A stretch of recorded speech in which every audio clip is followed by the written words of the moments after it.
Le géant oublié des marécages. Le scorpion d'eau de la taille d'un homme. Imaginez un monde ancien, vieux de plus de 330 millions d'années, bien avant les dinosaures. Dans les marécages et les rivières d'une terre primitive, une créature monstrueuse errait lentement, à moitié dans l'eau, à moitié sur la terre ferme. Ce n'était pas un dinosaure, ni même un reptile, mais un scorpion d'eau géant, presque de la taille d'un être humain.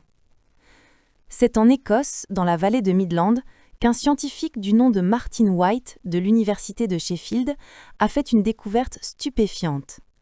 En étudiant une empreinte fossilisée gravée dans la roche, il a identifié les traces laissées par un hybertoptéroïde, un ancien scorpion d'eau dont on pensait qu'il ne pouvait pas quitter son milieu aquatique.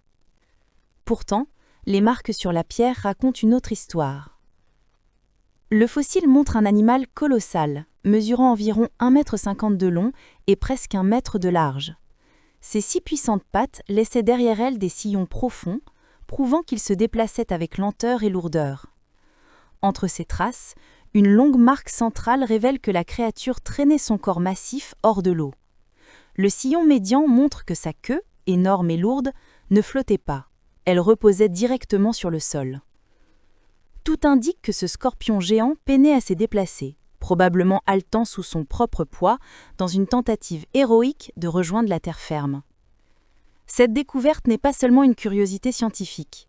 Elle change notre compréhension de la vie préhistorique.